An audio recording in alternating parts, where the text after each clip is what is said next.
The old man stood in the station doorway, shaking as he held a crumpled piece of paper. The rookie cop at the front desk laughed, shrugged him off, and told him to go home and rest. But the officer's smile vanished when he later reviewed a piece of footage that shouldn't have existed to prove the old man wasn't confused at all. If this story shocks you, take a moment right now to like this video, comment, share it with others, and subscribe to Moral Avenue. Together, we can remind the world that unseen injustice is still injustice. Officer Ethan Cruz was only 3 months into the job, but he carried himself with the confidence of someone who believed the uniform made him untouchable. Fresh academy graduate, clean haircut, perfect posture, a young man who genuinely wanted to help yet still carried one quiet flaw. He dismissed people too quickly, especially those he assumed wouldn't matter.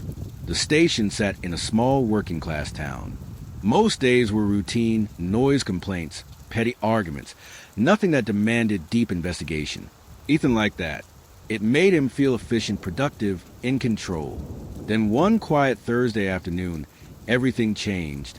A frail, elderly man stepped into the lobby. Heavy coat, wrinkled hands, eyes full of fear and urgency. His name was Walter Dean, a retired bus driver known around town for feeding stray cats and handing out candy to neighborhood kids. No one ever saw him angry. But today he looked terrified. He approached Ethan's desk, voice shaking as he explained that someone had broken into his house the night before. Not to steal, not to vandalize, but to stand in his hallway and watch him sleep. Ethan didn't hear fear. He heard confusion. Another lonely senior. Maybe slipping mentally, maybe imagining shadows. He gave a polite smile he didn't mean. "Sir, are you sure it wasn't just a dream?" Walter pulled out folded paper notes scribbled, drawn lines, a rough sketch of a stranger's face. Ethan fought the urge to chuckle. This isn't really evidence. Walter insisted. "I heard footsteps. I saw him." He whispered something. "What did he say?" Ethan asked. Walter hesitated. He said, "Not yet." Ethan wrote nothing down. He simply nodded, murmured something calming, and told Walter he'd keep an eye on things. Walter left with his shoulders slumped as if the safest place he knew had become another locked door. Just another old man with a story, Ethan thought. Nothing to worry about. He didn't know that this small moment, this careless shrug of someone else's fear would return to him like a cold wind in the middle of the night. Hours later, Ethan was assigned to process the station's incoming body cam footage basic clerical work. Most of it was dull, routine stops, traffic warnings.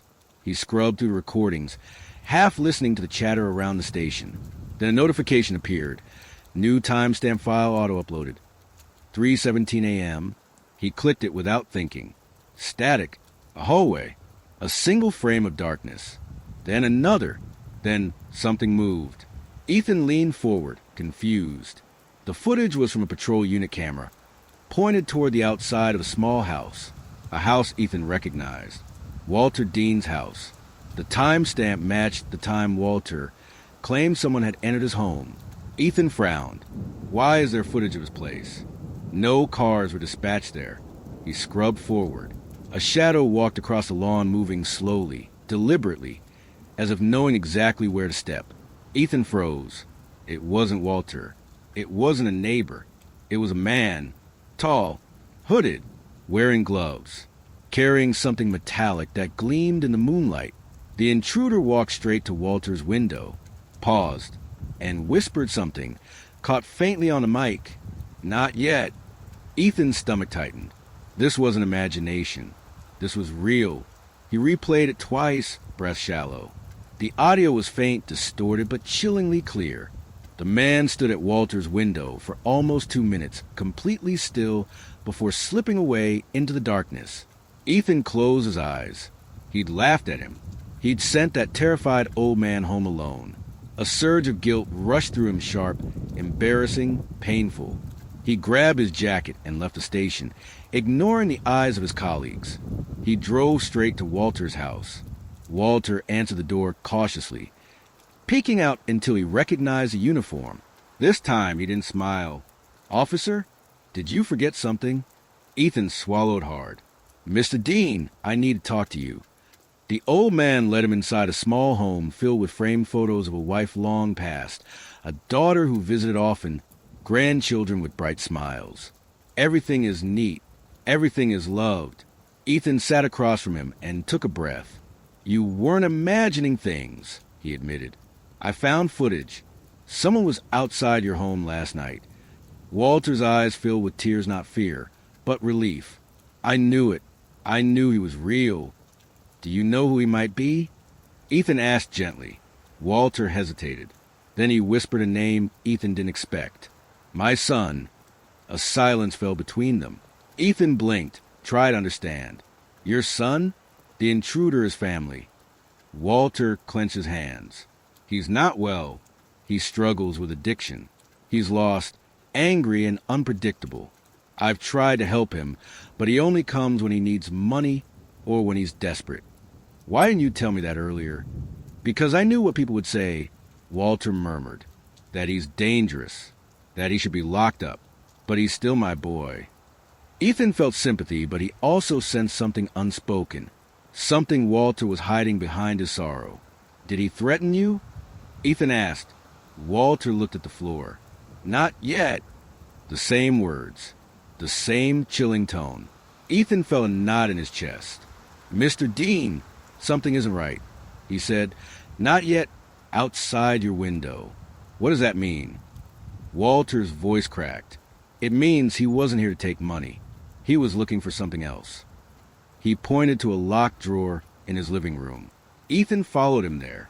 Walter unlocked it with trembling hands. Inside was a sealed envelope. Thick, heavy. For my grandson, Walter said softly. College money. Saved over 20 years. Ethan's pulse quickened. So your son wants the money? No, Walter whispered. He wants revenge. Ethan straightened. Revenge for what? Walter closed the drawer slowly. Pain spread across his face.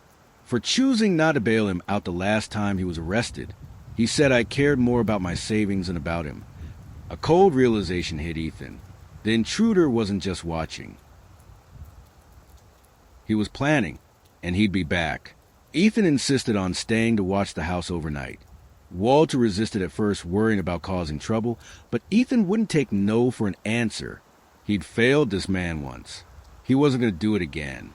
The hours dragged by.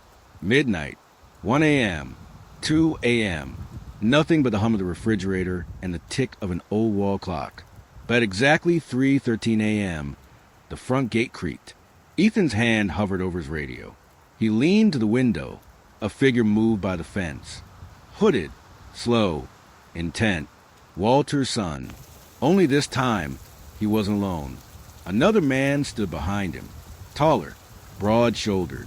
The two whispered, then split, one toward the back door, one toward the front. This wasn't a son looking for money. It was a planned break-in. A two-man job. Ethan's instincts kicked in. Mr. Dean, get to the bedroom and lock the door. Walter obeyed without question. Ethan radioed for backup, then stepped toward the front door quietly, positioning himself where he could watch both entrances. Footsteps, a metal tool against the lock, a quiet grunt of frustration. Ethan felt his pulse pounding, but his stance steady. The door opened an inch. A gloved hand slipped through. Ethan didn't hesitate. Police, step back. The intruder froze, but only for a second. Then the door swung open and the man lunged inside. Ethan tackled him, slamming him to the ground. The second intruder rushed into the rear, only for the arriving backup to intercept him. Shouting, scrambling, cuffs, flashing lights. It all happened fast. But the shock came later when the hooded intruder's face was fully revealed under the porch light. It wasn't Walter's son. It was a stranger. Ethan turned to Walter in confusion. That's not your son. Walter stared in horror. I've never seen him before in my life. Ethan froze. Then who had come to the window last night? And why did someone else show up tonight? What did not yet mean now? The two intruders refused to speak, only trading glances with one another as they were escorted to the cruiser's glances that held a message Ethan didn't yet understand. As they drove away, Ethan noticed something on the ground, something small and silver, a locket. He picked it up, expecting a photo of a loved one, but inside was a picture of a little boy, Walter's grandson, the one the college fund was meant for. Ethan felt the hairs on his arms rise. This wasn't about money. It was about a child. And Walter's son might not be the one Ethan needed to worry about. The house was quiet again, too quiet. Walter sat on the couch, shaken. Ethan stayed beside him, trying to piece together the truth. 2 intruders, a locket with a child's photo, a whispered, "not yet," and a son who hadn't appeared at all. Meanwhile, the little boy in the photo, Walter's grandson, lived only 2 streets away.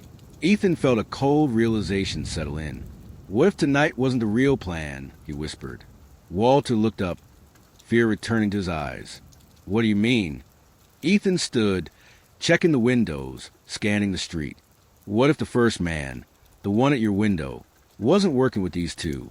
What if he was warning you, or watching for something bigger? Walter's voice cracked. Bigger than this?